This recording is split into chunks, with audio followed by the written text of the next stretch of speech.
Few little matters. We're gonna record this event, and post it onto YouTube. But don't worry, the only people that will be recorded and on video are those in the little yellow box who are not muted. So if you have questions for our author and guests, please type them in the chat, and Rachel and I will pose them when we get to the Q&A. Yes, please ask questions at any time. Just type them in the chat. We'll save them up. And then when we get to the Q&A at the end, we will ask them for you. So go ahead and do that at any point. Also, please note that we, like many independent businesses around the country, are encouraging people to please shop early and shop local this holiday season. Not just us, but any independent businesses that you love. Shop at them now to keep them there in the future. And shopping early really helps both. We really are making sure that we don't have crowding in December when normally we do have crowding. And also there are some real supply chain issues coming up in the book world. So please try to get your shopping done as early as you can this year. Thank you so much for that. We thank you, and all of your other favorite independent businesses, thank you for that as well. So David is going to introduce our guest this evening. Well, it is my great pleasure to welcome Clifford Thompson, author of the Whiting Writers Award-winning book, Love for Sale and Other Essays. His writings appeared in the Washington Post, the Wall Street Journal, the Village Voice, the TLS, Oxford American, the Los Angeles Review of Books, Best American Essays 2018, many other places. He's also the author of the novel Signifying Nothing and a memoir, Twin of Blackness. His new book is called What It Is: Race, Family, and One Thinking Black Man's Blues. Reviewers have called it captivating, elegant, and important, while Time magazine selected it as one of the most anticipated books of the season. Northshire was supposed to host him for an event at our Saratoga Springs location, but 2020 had other plans. The silver lining is that not only do I get to attend, as I'm normally in Manchester, and introduce him myself, but also we're joined by singer-songwriter Stu. Stu won a Tony Award for his 2008 musical Passing Strange. Spike Lee shot a feature film of the Broadway production, which has had a limited theatrical release, and before and then debuted on PBS's Great Performances. Stu also fronts the band called Stu and the Negro Problem, which has released 8 albums and received much critical acclaim. He is currently a visiting lecturer at Harvard University, the New School, and Sarah Lawrence. Stu also wrote Gary Come Home for SpongeBob SquarePants cartoon, which means so much more to his 10-year-old boy than the Tony Award. Please welcome to Northshire Live, Clifford Thompson and Stu. Hi. All right. Well, thank you to Northshire Bookstore for hosting this. I'm very excited to be here, and I'm happy to talk to my friend Stu. So I thought I would just say a couple of words about the book, and then read a very brief section of it, and then start our conversation. So here's the book, What It Is: Race, Family, and One Thinking Black Man's Blues. And the book is essentially a personal response to the election of Donald Trump in 2016, an event that caused me to, or I should say, challenged a couple of long and deeply held foundational beliefs of mine. And to explain what those are, I'll just say a couple of words about my background. I grew up in Washington, D.C. in the 1960s and 1970s in an all-Black neighborhood. And one of the things that my family instilled in me when I was growing up was the importance of judging people as individuals. You know, we of course were aware of white racism, but to my family, all prejudice was bad, including prejudice against white people. And so, you know, I very much had it instilled in me that I should take people one at a time. And so I absorbed that lesson, and then I went to college. I moved out into the wider world, into integrated circles, and you know, I still retained those beliefs from my family. And yet part of me started to wonder, you know, on some level, you know, what are the similarities and the differences between me and these people that I'm around now, most of whom do not look like me. And what I eventually decided was that we were all Americans. And I based my claim on the label American on the efforts of previous generations of Blacks here, not only the unpaid labor that helped build this country, but also the kind of central nature of Black culture to America. Black people essentially gave America its music, for example. And so I was proud to claim that heritage. And I was not ignorant of or indifferent to American racism, but I still held on to those two beliefs. And then came the election of Donald Trump, and Donald Trump's election was made possible by he was supported by the majority of white voters who voted for this man who had run a pretty much openly racist campaign. And so when this occurred, I had to ask myself two questions. One was about the viability of continuing to judge everyone as an individual when white people as a group had supported this man. The other question was, could a self-respecting Black person continue to identify with America when America had chosen this man? So my world got rocked a little bit.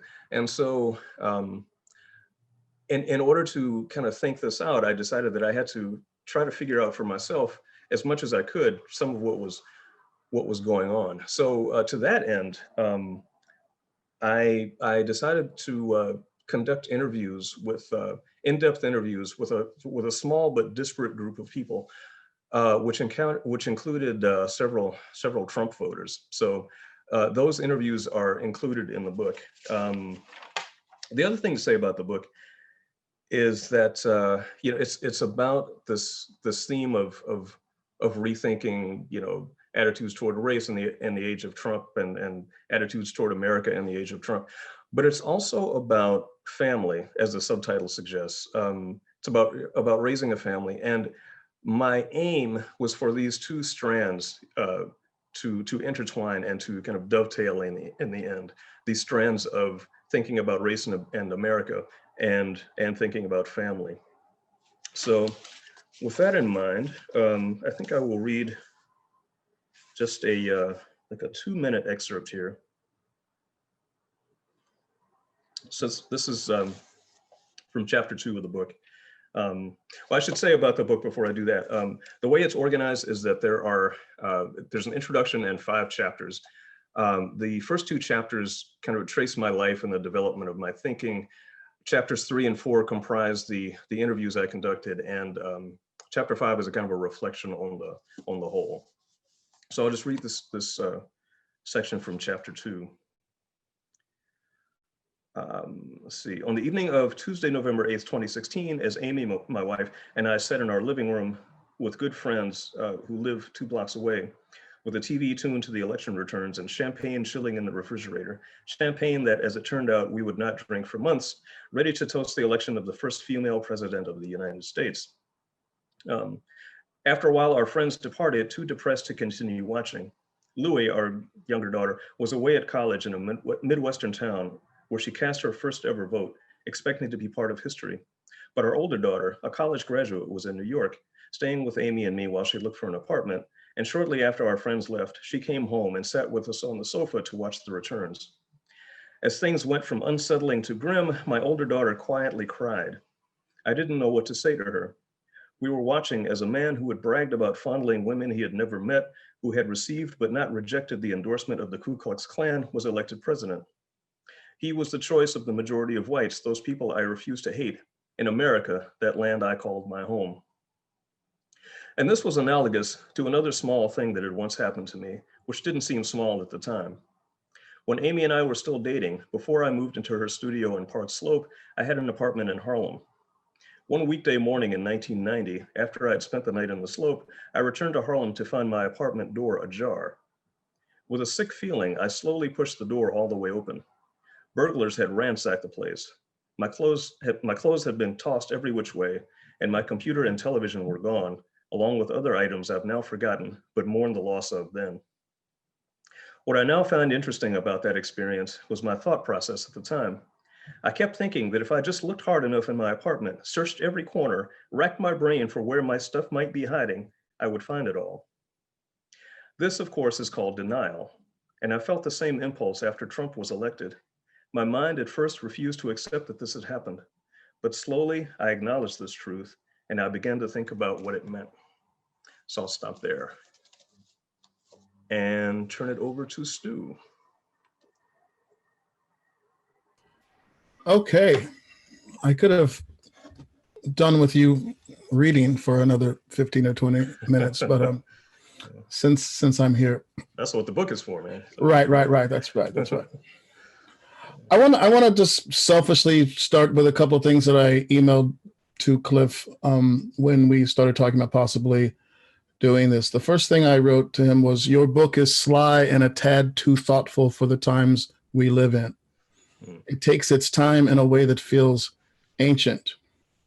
I said a few other things, but I got to start by saying that Cliff's book made me angry when I first opened it, which I have to remember as a guy who comes from punk rock, that if something makes you angry, there's probably something there. And so I learned that what was there was something that was going to speak beyond anger and was going to reach beyond anger. And I simply had to be less angry in order to hear it. I wanted my anger reflected. And I realized that if I want my anger reflected in everything I read, then I should just look in mirrors and not read books. So Cliff kind of taught me something really important. And I want to just start by saying that. The problem with this book is that there's too much in it. But I mean, that's the great thing about it. It's this really little small book and it's just packed. And I sent Cliff about 22,000 questions and we're going to deal with a handful of them starting now. To what extent does white people's acceptance or lack of acceptance of you as an American limit your ability to be, feel, and behave as such? Well, you get to a certain point in your life when you decide that other people's ideas of who you are less important than your ideas of who you are. And I would say that very much applies here. I like to tell the story of when I was a boy, and there were these sort of unconscious, or you would absorb. If you were Black in the 70s, you would absorb in about 100 ways a day the idea that there were Americans, and there was you. There was a phrase that was popular when I was a boy: all American good looks. Right. Now, when you hear all American good looks, who do you think they're talking about? It's not Samuel L. Jackson. And the other thing I mention often is that I had that 64 pack of Crayola crayons. Remember that thing? And it had the crayon that was called Flesh, right? Oh gosh, yeah. And guess what color the crayon was? So this thing is being marketed to Americans, and so if this is the color that they think American skin is, then what am I, right? So yeah. And it takes a while even to realize that that's what you're thinking, and then you have to kind of break out of that, right? So it's a process of realizing what it is you're thinking, and then kind of dealing with that, and it really is kind of up to the individual, I think, to decide what he or she or they are, and act accordingly. And so I embraced the idea of being an American, and it's something I think about every day, but it really is on me, I think. I cannot wait for people to accept what I am. I just have to be what I am. Right. Yeah.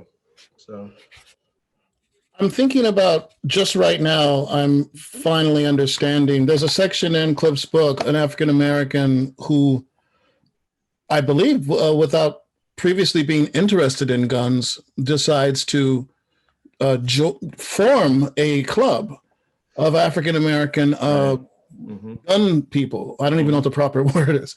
Yeah. And his organization is open to all, but it's also unapologetically Black. Right. Now, what you just said, I wasn't planning this question, but what you just said made me think about, okay, how can I be an American if I can't fully participate in everything? Yeah. But I think you probably put him in that book, because the last thing I'm going to do, brah, is go to a gun range. Yeah. But that guy did and formed an organization, and you did it as well. You went. Yeah. And again, that's a challenge that I think the book poses to, like, how you're gonna have to define yourself, essentially. Right. You know, and the fact that this gentleman went, you know, as this lone Black guy, and now I think, how many chapters does the there's hundreds of thousands of people belong to this thing. Yeah. His name is Philip Smith, and it's the National African American Gun Association. Yeah. So not that that's necessarily where Cliff and I are, and we're not the kind of guys that are going to go there necessarily every week, but I think it's a really amazing point that you made with this gentleman, you know, because it's pretty much the last thing I would do. But you know what? And it's the last thing that a lot of African American men would do. But he did it. And I think that's what we've been doing for 400 or so years. Yeah. I think you're right. You know, I think about the great leaders. You know, I think about Martin Luther King, John Lewis. You know, these are people who were born and grew up when Jim Crow was at its, you know, just at its most entrenched. And you know, these are people who, based on you know, no evidence really, just and you know, based on their faith in themselves and their beliefs that they deserve to be here, you know, fought and won the rights that we enjoy today, and that, you know, that we still have to safeguard. So, you know, I feel like, you know, if those people could embrace the idea of being an American when they couldn't, you know, they couldn't even use the white people's bathroom, you know, then I should have the imagination to place myself in, you know, to claim my rightful place here. You know, that's how I feel about it. Yeah. We both teach. In fact, we both teach at the same school. And again, sorry, here's another question that's not on my list. But No problem. I'm thinking about what my students definitely feel like we are out to solve these problems, not address them, but to actually, literally solve them. Yeah. And I find evidence of progress. Without question, in my own 10-year-old boy, I find evidence of progress. You know, things are changing, and I think things in some worlds and some communities are improving. I think what you're talking about, however, is this idea that in many communities, struggle is going to always be continual. I think you said to me when we last talked that it's not like this thing is going away, or at least not going away anytime soon. Right. I think our students who have a little bit of the instant gratification thing going feel like, you know, we're going to get, racism is going to be done by 2024, you know, and here's how we can do it. Right. And they have a list of, I mean, it's not like they don't have a plan. They do. Yeah. They tell me all the time, here's what we got to do, this, we got to do that. And that's going to work. I think you and I are more like, we come from a generation where it's like the long haul is. But can you speak to that a little bit, just how I think young people feel like, no, we got to get rid of this like now in 2 years? Sure. Yeah. You know, I think in a way they have it right, you know, and what impresses me about this young generation is that I do think that there are things, maybe because you and I are older, that we just kind of take for granted, and some things that we we just assume will always be in place, you know, that other things may get better, but that there are always going to be these problems, you know. And, you know, maybe it comes down to that imagination I was talking about a couple of minutes ago. You know, if you can, you know, if you can imagine, if their attitude is, look, we're taking no prisoners, you know, we're not going to compromise on this thing. We want this now. God bless them, you know. Yeah. God bless them. And you know, it could be when they get older, they'll develop kind of the longer view that you and I have, that, you know, maybe they may find in 4 years that they have not completely eradicated racism, but they will, you know, they'll keep struggling, and as they get older, they'll realize that maybe in their lifetimes they will not see it all cleared away, but you know, but they will have made that progress because, you know, because they believe they could. Right. You know? So my hat's off to these young people. You know? Right. Yeah. I hear that. Yeah. You and I live more or less in the same neighborhood, and I think it's very easy to put it frankly. We live in a predominantly white area. I think because it's for the most part, liberal area, I think it's very easy for us to judge every white person we see as an individual. I'm going to make that bet that it's the same for you. Okay. However, and you know what's coming now, the 70 million who seem to feel otherwise, I'm wondering, does that specter, and it's kind of goofy to call it a specter. I mean, 70 million is hardly a specter, right? Yeah. But I mean, it's a specter because we don't deal with those guys face to face every day, maybe, hopefully. But how does that 70 million, how does that affect your ability? Yeah. You know, that's a really judge good question. as individuals. Yeah. It's a really good question. And, you know, the conclusions I came to in the book are they're very much they're a decision. I mean, I hold on to these two beliefs that I talked about at the beginning of, you know, when I started talking, but it is it has to be a conscious decision and a conscious struggle, and something that I tell myself every day, you know. It's not like I just, you know, I just decided, well, you know, I was right after all, and that's it, and I don't have to think about it anymore. You know, it's an ongoing thing. And 70 million is a lot of folks. It's a lot of folks.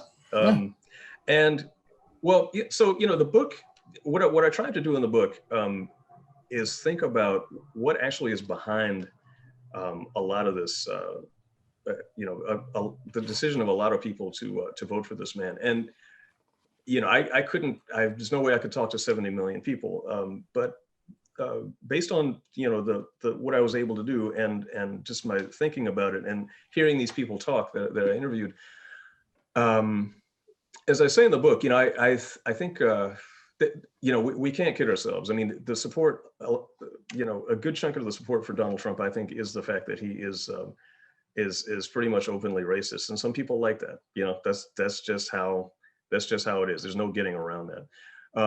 There are other factors which I tried to identify in the book.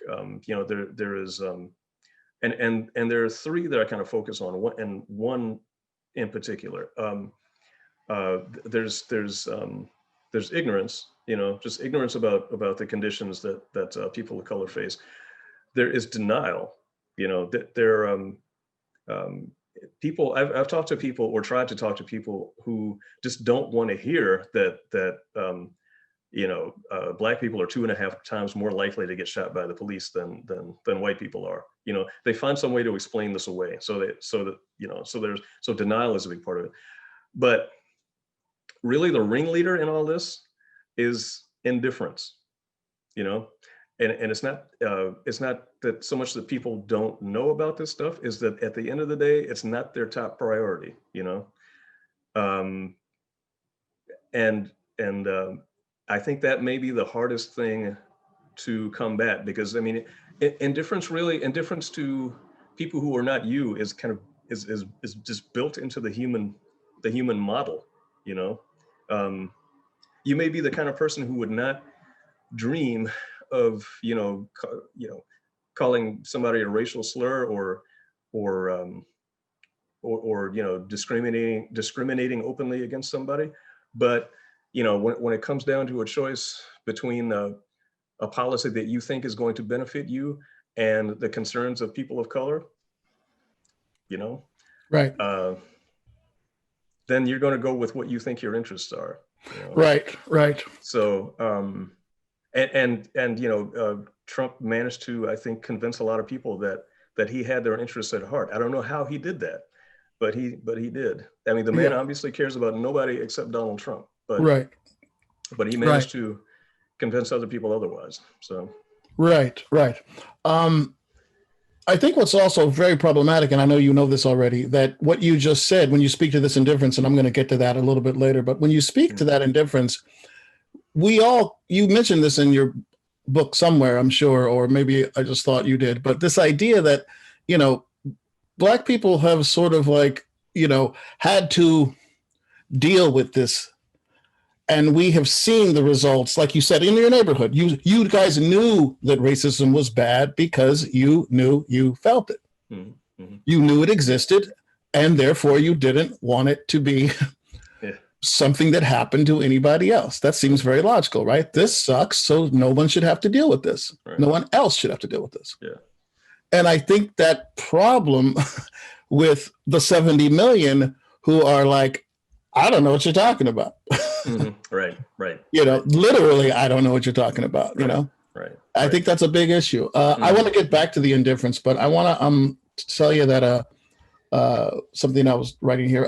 So regardless of, in regard to you feeling American and wanting to feel American and feeling American, my students would say, you know who they are. My students would say, you can feel as American as you wish. Yeah.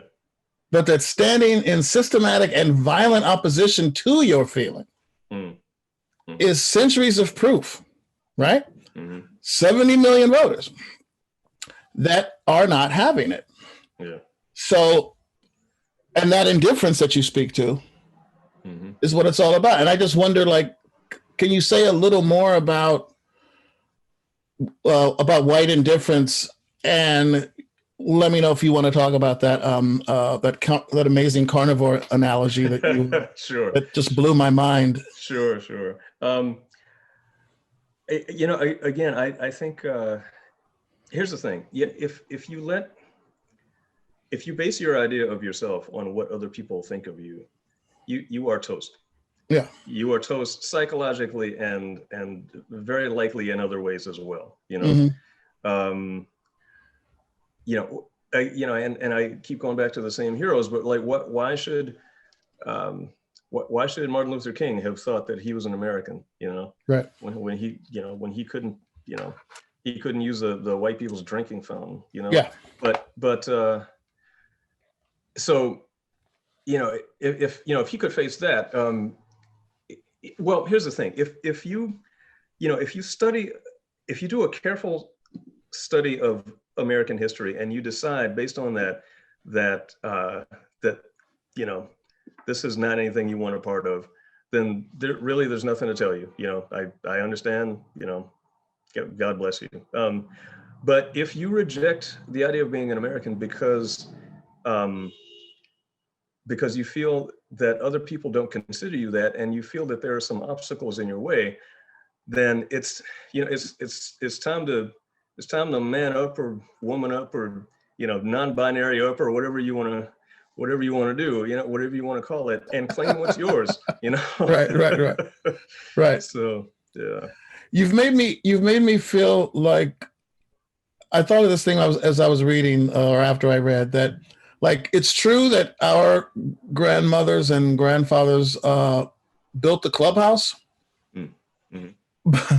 but just because they built, they didn't. First of all, they didn't get paid to build the clubhouse, but they built the clubhouse, and then we're like, yo, so they built the clubhouse. Can't we play in it? And it's like, what do you mean?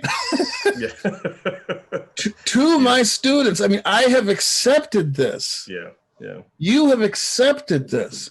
My students cannot, and I mean my students of every color. Let's be clear.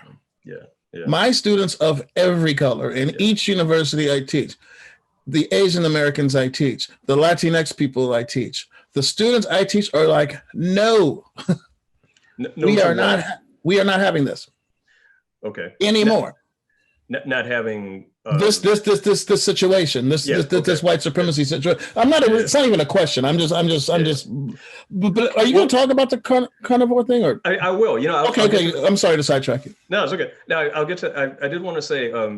I think we are not having this is a great attitude. Yeah. And I would make a distinction between saying. I mean, saying American does not mean okay. I'm down with everything that's happening here. To me, it means the opposite. Right. To me, it means the opposite. It means you believe in this. You believe in this place, and you want to fight to make it better. Yes, I think that's yes. what a lot of people don't get. No, and so true. Part of making it better is doing what these young people want to do. You know, we got a plan to eradicate, discrimination by 2024. Cool, man. I'm on board. Show me the plan. I'll But yeah, so the carnivore thing. In the book when I was writing about thinking and writing about indifference, the analogy that occurred to me, and which I don't know what people reading this will think, but I realized, okay, probably a lot of white people's attitudes toward me is analogous to my attitude when it comes to animals, because I have nothing against animals. I would not think of mistreating an animal. If I saw an animal mistreated, I like to think I would stop it. But guess what? I eat meat. I enjoy eating meat, and having nothing against animals does not stop me from benefiting from their slaughter. That is the ugly truth, and I think I think for a lot of people that's pretty much how they feel about people of color. Got nothing against them, but when it comes down to their interests versus mine, guess which one I'm going to pick. I have to agree with Nancy Jeffrey that that is a powerful and devastating analogy, and that is exactly what I felt when I first read it. I literally put the book down and said, okay, this is a paradigm shift. Like, this is a different way. It's been a very long time, in my reading at least, that I have kind of shifted, or at least being able to add a perspective, you know what I mean, to my current perspective. And what's devastating and powerful, as Nancy said, what's devastating and powerful about it is it puts us all on notice. Mm-hmm.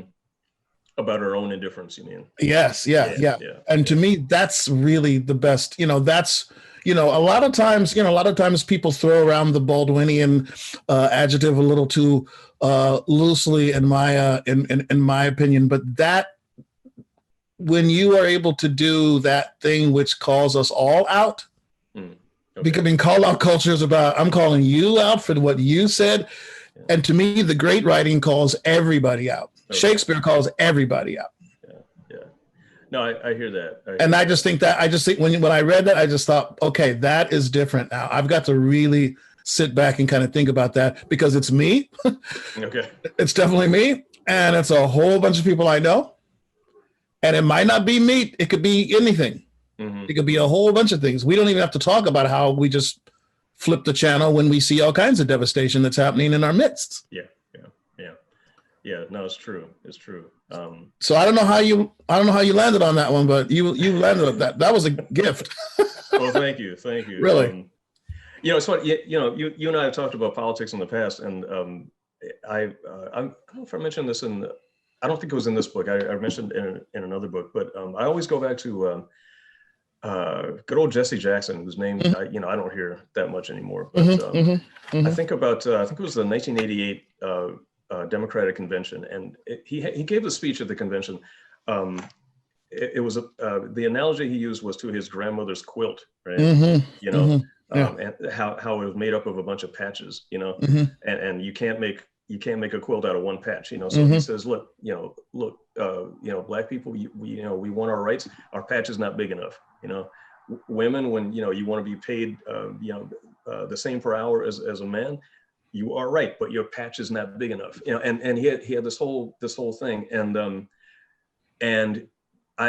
I think what is, I guess it's called intersectionality. I was just going to say, Jesse was intersectional before they invented the word. Right. Exactly. And, I have so much respect for people who stand up not just for the group that they happen to belong in, but for other groups too. That's somebody to follow. Yeah, that absolutely, to me is somebody absolutely, to follow. absolutely, Yeah. absolutely. So I think in a way it's kind of connected to your point about calling everybody out. Yeah. Calling everybody out, but also kind of standing up for everybody too. Absolutely, absolutely, they're absolutely. not separate. A great book, is nothing without a little bit of panache and flashiness and suspense and all those things that we like in movies. All right. I have to tell you, this gentleman in the Zoom room with us is the Alfred Hitchcock of interviewers. The interviews with Trump voters in this book, they are astonishing. I am a big fan of interviews. I've been reading them forever. I read old ones. I'm a geek about interviews. But I have never experienced such nail-biting suspense woven into the interview format in my life. He is at the table with these folks, and I'm thinking, my God, what is Cliff going to get them to admit next? Because it's like this stuff is just, he's like conjuring these ideas, and I'm just like, I almost felt sorry for the Trump people. Because I'm like, dude, don't let him do it. Don't let him make you say anything else that's going to make you look so bad. It was and I feel like I just need to how did you do that? Well, it's crazy. Well, it's funny. You were talking to me a while ago about just feeling anger that I was not more angry in these interviews, which I completely understand. What I knew going in was that I could not challenge these people. They could say what they wanted to. I could not challenge them, because if I did, they wouldn't say anything else. Right? They didn't want to feel. Yeah, I did not want to make them feel defensive. So as I think I was saying to you the other day, there were kind of three things going on for me. One is I would say that I'm probably an unusually patient person. That's one. The second is that there were moments when despite being patient, there were moments when I really had to I would ask a question and then almost physically gird myself for the answer, because I knew it was not anything that was going to make me happy. So when I asked one of the guys about Obama, inwardly my stomach muscles tensed, and my right. biceps were. I was like, okay, I'm ready for this answer. Right. He couldn't see me doing this, but but that was the process. And but the third thing was that another part of me knew that if you just keep your cool, you're gonna get some good stuff here. Yeah. And I like to think that's what happened. Right. So. No, it most definitely happened. And I think of my students, and I think about how my students would have taken this opportunity to rip these people a new one, and then it would have been like a 2-minute discussion. Right. And they wouldn't have got to the gold that you got. They're going to tell me and you, well, we're too patient, we're too easy on them. We should have, whatever. The point, it's the result is the point. Right. You could take issue with the method all you want, but the result is the point. And the thing you got would not have happened without your approach. Right.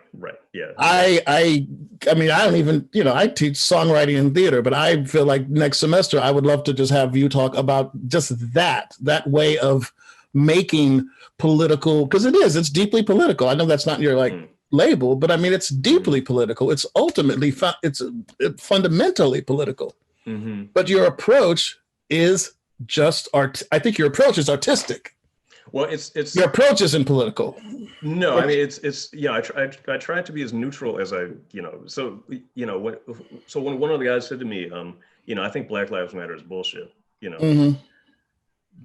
But inwardly I'm going, and but what I said was, why is that? So So then he answered. Amazing, man. Amazing. Yeah. So Just amazing. Just amazing. yeah. But honestly, folks, these interviews are not. There's nothing like them. I've never read anything like them. What did you want us to learn? Not what did you learn, but what did you want us to learn from listening to these voters? Yeah. I guess, part of me, I tried to go into this. Nobody likes to have their fundamental views challenged. Like I talk a lot in the book about what I call rootedness. Yes. The ideas that people are rooted in, and the things, and the way that being rooted in an ideology or religion or whatever it is grounds you, but also can make you into a denier of reality, because if anything happens that challenges the way you were rooted, you will find some way to explain it away, right? Mm-hmm, mm-hmm. So I think a lot of what Trump support is from people who are rooted in certain ideas. They're not necessarily racist ideas, but definitely, definitely rooted in the idea that that America is about as good as it gets, and if you're rooted in that idea, you're going to respond well to a candidate who says pretty much that, Yes. We don't have to worry about it. Systemic racism, what's that? Right. So, I mean, there are infuriating reasons why people voted for Trump, but I don't think all of them have to do with just rabid racism. Mm-hmm. So I guess that's I guess that's one of the takeaways that so I think it's a matter of I spoke about indifference, and I think there's denial. Denial sort of indicates the presence of a conscience, which in turn suggests that somewhere down there is a person you can talk to, so you can address that, maybe. Ignorance you can address with information, maybe. How do you address indifference? And I think the answer to that, if there is one, is that you have to make people understand, and I think this is going to be Joe Biden's job. You have to make people understand what's in it for them. What's in it for someone who otherwise has no reason to care about people of color. It could be that if you don't start caring, we're going to burn your house down. Right. Right. That was James Baldwin's response. The fire, no more water, the fire next time. Yeah. Yeah. But I think that is I think that's the gig. I think and so I guess what I wanted people to learn from these interviews is that we have a lot of work to do, but there is but it's not completely hopeless. Is my take on it. Of course, I live in Park Slope, so what do I know? What do you know? Yeah. Well, you ramped perfectly into my last question, which was just it's a bit of a rhetorical question because I think we both would have the same answer to it. But if, again, I keep referring to our students, if my students were here, do Black people and white people have much to say to each other anymore? And I ask you this because you and I, both at Sarah Lawrence and, New School where I'm at also. For those of you who don't know, there are a lot of young people who are very, brilliant and active, but they are sort of compartmentalizing now who gets to speak on what and who gets to say what about what. Yeah. And so you don't have anymore this person who is speaking and articulating the issue well if they're not the right person. It's almost like a marketing thing, like that person doesn't get to talk. I mean, I have been in rooms in my schools where a person of a certain color stands in the back of the room. Wow. And doesn't get to speak until I've been in that room, and both at Sarah Lawrence and at New School. where literally it is like, do you guys know what this looks like? Right. Where literally you are in the back of the room if you are a heterosexual white male. That's not going to end well, that approach. That is not going to end well. No. You know, but I mean, I literally have been in those rooms, you know? Yeah. And so I'm like, my students tell me, nah, people of color are tired to listen. White people have to listen to us and they have to do all this work. And it's sort of a catch-22 because it's like, white people need to do all this work, but then shut up, don't say anything. Right. You know, it's a little complicated. But anyway, my point is, what would you say to those students who are saying, no, we don't have anything to say to each other. We just got to all do our separate work. Man. Yeah, I know. I don't have an answer. Well, I mean, I guess my only answer is that way lies danger. You know, I can see these same white guys now standing willingly in the back of the room 10 years from now going, boom, wait a minute, I'm done with this bullshit. Of course. Of course. I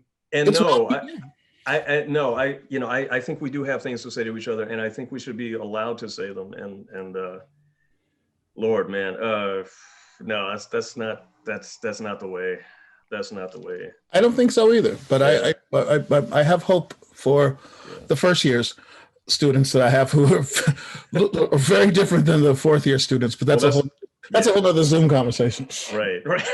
Well, I think these things go in cycles too, you know. So yes, yeah. So. Sounds like that guy Biden has a tough job, according to you. Oh man, yeah. Better him than me, I'm telling you, man. Better him than me. I don't know, Cliff. I mean, you look good in 2024, I think. You got a book? You got books already. Yeah, this is my campaign memoir. Didn't I tell you that? Oh man, are we?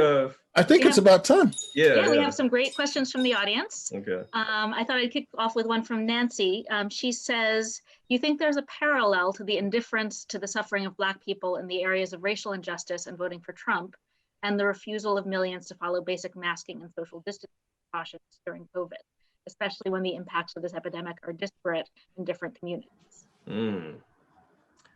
Really good question. The mask thing, I think maybe I don't know if indifference is the answer to that.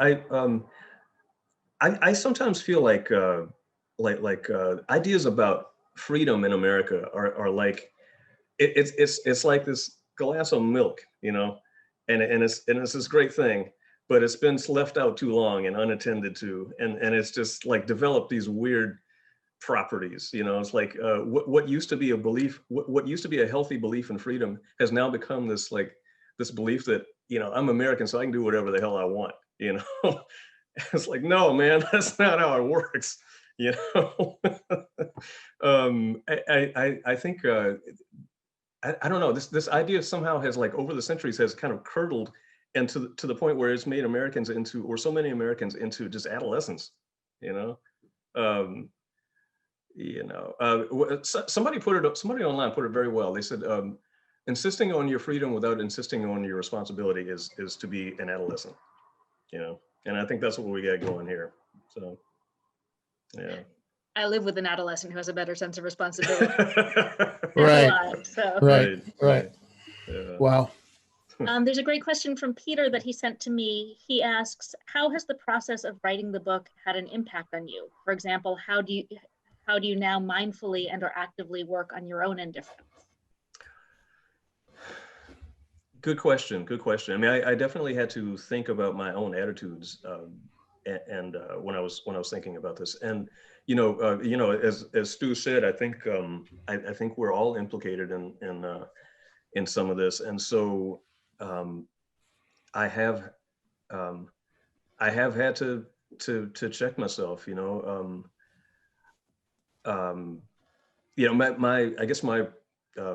So much of my thinking, you know, like everybody else in the past few weeks, has been about the election. You know, what can I do? But I am, you know, I am aware of you know, the things that I get annoyed with other people with, I wonder if I practice some of those same things, you know, like, you know, assuming that if something's written by a Black person or if a TV show is about a Black person, that it's not intended for me. You know, do I do that? Do I you know, do I see Asian American literature and think, well, it's, you know, I can get to that some other time because they're not really talking to me. And I think, well, that's not, you know, this requires some thought. And so, you know, yeah, you know, I got to work on myself too while I'm urging other people to do it. So yeah, definitely. Thanks. Yeah. There's a question here from Hillary saying, speaking of interviews, I'm wondering, Cliff, if you were inspired by W. Kamau Bell's interviews in United Shades of America. I can't say I was because I haven't read them. So, so there's a short answer to that one. I'm sorry to say, but no, I mean I guess if I was inspired by anybody, I guess it was in my approach to this. As I say in the introduction to the book, it was a writer, Joan Didion, you know, who would interview people, and I really admired her ability to. She really, in her writing, just comes at everything with a fresh eye, you know, with just the absence of preconceived notions, you know, and that was what I struggled to do with the book, which was to look for the answers, but not try to find only the ones I wanted, you know, and that's what, in a way, what was frightening about writing this book is I didn't want myself, I didn't want to kind of have an end, have a conclusion I wanted to reach and then kind of steer myself toward it. I wanted to see what was actually going on and to write based on that. So the interviews, I guess, were part of that, were part of that process. Yeah. There's a question here from Donna. She says, I'm curious what you think about people of color in the public eye who've been supporters of Trump. I'm thinking about people like Candace Owens. How can people of color be so supportive of someone who is so blatantly racist? Man, I tell you, yeah, I saw a thing recently that said something like 10% of Black men supported Donald Trump, and I was laughing at myself. I don't think this is what Du Bois meant by the talented 10th. You know, this is a different 10th. It's like the untalented 10th. So.